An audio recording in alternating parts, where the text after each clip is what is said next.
Hi friends, ಎಲ್ರಿಗೂ ನಮಸ್ತೆ. Welcome back to cook with Shivu. ಇವತ್ತಿನ ಸ್ಪೆಷಲ್ ರೆಸಿಪಿ ಪ್ರಾನ್ಸ್ ಕರಿನ ಯಾವ ರೀತಿ ಟೇಸ್ಟಿಯಾಗಿ, ಈಸಿಯಾಗಿ, ಕ್ವಿಕ್ಕಾಗಿ ಮನೆಯಲ್ಲಿ ರೆಡಿ ಮಾಡ್ಕೊಳ್ಬೋದು ಎಂಬುದನ್ನು ತೋರಿಸ್ಕೊಡ್ತಾ ಇದ್ದೀನಿ. ಅದಕ್ಕೆ ಮೊದಲು ನೀವೇನಾದರೂ ನಮ್ಮ ಚಾನಲ್ಗೆ ಹೊಸಬರಾಗಿದ್ದರೆ ಪ್ಲೀಸ್ ಸಬ್ಸ್ಕ್ರೈಬ್ ಮಾಡಿ, ಬೆಲ್ ಐಕನ್ನ ಹಿಟ್ ಮಾಡಿ, ಆಲ್ ಬಟನ್ನ ಒತ್ತಿ. ಇದರಿಂದಾಗಿ ನಾವು ಹಾಕುವಂಥ ಎಲ್ಲ ವಿಡಿಯೋಗಳ ನೋಟಿಫಿಕೇಷನ್ ನಿಮಗೆ ಸಿಗುತ್ತೆ. ಬನ್ನಿ ಫ್ರೆಂಡ್ಸ್, ಯಾವ ರೀತಿ ಮಾಡೋದು ಅಂತ ನೋಡೋಣ. ನಾನಿಲ್ಲಿ ಒಂದು 1/4 kg ಆಗೋಷ್ಟು ಪ್ರಾನ್ಸನ್ನು ತೊಗೊಂಡು ನೀಟಾಗಿ ಕ್ಲೀನ್ ಮಾಡಿಬಿಟ್ಟು ಇಟ್ಕೊಂಡಿದ್ದೀನಿ. ಈಗ ಒಂದು ಪ್ಯಾನನ್ನು ಸ್ಟವ್ ಮೇಲೆ ಇಟ್ಕೊಂಡಿದ್ದೀನಿ. ಇದಕ್ಕೆ 2 ಟೇಬಲ್ ಸ್ಪೂನ್ ಆಗುವಷ್ಟು ಆಯಿಲನ್ನು ಸೇರಿಸ್ಕೊಂಡಿದ್ದೀನಿ. ನೋಡಿ, ಆಯಿಲ್ ಬಿಸಿ ಆಗ್ತಾ ಇದ್ದಂಗೆ ಒಂದು ದೊಡ್ಡ ಸೈಜಿನ ಈರುಳ್ಳಿಯನ್ನು ಚೆನ್ನಾಗಿ ಕಟ್ ಮಾಡಿ ಇಟ್ಕೊಂಡಿದ್ದೀನಿ. ಚಿಕ್ಕದಾಗಿ ಅದನ್ನು ಹಾಕೊಂಡು ಬಾಡಿಸ್ಕೊತಾ ಇದ್ದೀನಿ. ಇದಾದಮೇಲೆ 1 ಟೀ ಸ್ಪೂನ್ ಆಗುವಷ್ಟು ಶುಂಠಿ ಬೆಳ್ಳುಳ್ಳಿ ಪೇಸ್ಟನ್ನು ಹಾಕೊತಾ ಇದ್ದೀನಿ.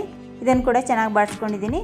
ಈಗ ಒಂದು ದೊಡ್ಡ ಸೈಜಿನ ಟೊಮೆಟೊವನ್ನು ಚಿಕ್ಕದಾಗಿ ಹೆಚ್ಚಿಟ್ಕೊಂಡಿದ್ದೆ, ಅದನ್ನು ಕೂಡ ಹಾಕ್ಕೊಂಡು ಚೆನ್ನಾಗಿ ಫ್ರೈ ಮಾಡ್ಕೊತಾ ಇದ್ದೀನಿ. ಇದಾದಮೇಲೆ ಸ್ವಲ್ಪ ಉಪ್ಪನ್ನು ಸೇರಿಸ್ಕೊಂಡು ಫ್ರೈ ಮಾಡ್ಕೊಳ್ಳೋದ್ರಿಂದ ಬೇಗ ಫ್ರೈ ಆಗಿ ಬರುತ್ತೆ. ನೋಡಿ, ಟೊಮೆಟೊ ಎಲ್ಲ ಚೆನ್ನಾಗಿ ಫ್ರೈ ಆಗಿ ಬಂದಿದೆ. 1/4 ಟೀ ಸ್ಪೂನ್ ಆಗೋಷ್ಟು ಅರಿಶಿನ ಪುಡಿಯನ್ನು ಹಾಕ್ಕೊಂಡಿದ್ದೀನಿ. ಹಾಗೆ 1 ಟೀ ಸ್ಪೂನ್ ಆಗೋಷ್ಟು ಕಾಶ್ಮೀರಿ ರೆಡ್ ಚಿಲ್ಲಿ ಪೌಡ್ರನ್ನ ಹಾಕ್ಕೊಂಡಿದ್ದೀನಿ. ಹಾಗೆ 1 ಟೀ ಸ್ಪೂನ್ ಆಗೋಷ್ಟು ಧನಿಯಾ ಪೌಡರನ್ನು ಸೇರಿಸ್ಕೊಂಡಿದ್ದೀನಿ. ಹಾಗೆ ಒಂದು ಅರ್ಧ ಟೀ ಸ್ಪೂನ್ ಆಗೋಷ್ಟು ಗರಂ ಮಸಾಲನ ಸೇರಿಸ್ಕೊಂಡು ಚೆನ್ನಾಗಿ ಫ್ರೈ ಮಾಡ್ಕೊತಾ ಇದ್ದೀನಿ. ನೋಡಿ, ನೀಟಾಗಿ ಫ್ರೈ ಆಗಿ ಬಂದಿದೆ. ಈಗ ಒಂದು ಅರ್ಧ ಕಪ್ ಆಗೋಷ್ಟು ಮೊಸರನ್ನ ಸೇರಿಸ್ಕೊಂಡು ಫ್ರೈ ಮಾಡ್ಕೊತಾ ಇದ್ದೀನಿ.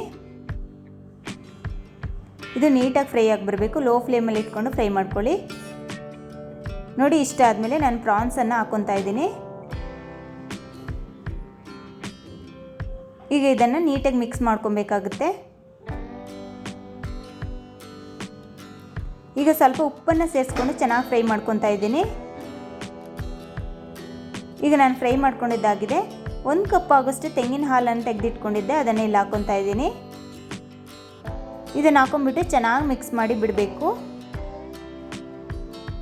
ಇದನ್ನು ನೀಟಾಗಿ ಮಿಕ್ಸ್ ಮಾಡಿ ಆದಮೇಲೆ 7 ರಿಂದ 8 ನಿಮಿಷ ಲೋ ಫ್ಲೇಮಲ್ಲಿ ಬೇಯಿಸ್ಕೊಂಬಿಟ್ರೆ ಸಾಕಾಗುತ್ತೆ. ಹೆಚ್ಚು ಹೊತ್ತು ಬೇಯಿಸ್ಕೊಡ್ದು ಇದನ್ನು. ನೋಡಿ, ನಾನು 8 ನಿಮಿಷ ನೀಟಾಗಿ ಬೇಯಿಸ್ಕೊಂಡಿದ್ದಾಗಿದೆ. ಇಷ್ಟ ಆದರೆ ಟೇಸ್ಟಿಯಾದಂಥ ಪ್ರಾನ್ಸ್ ಕರಿ ರೆಡಿ ಆಗುತ್ತೆ.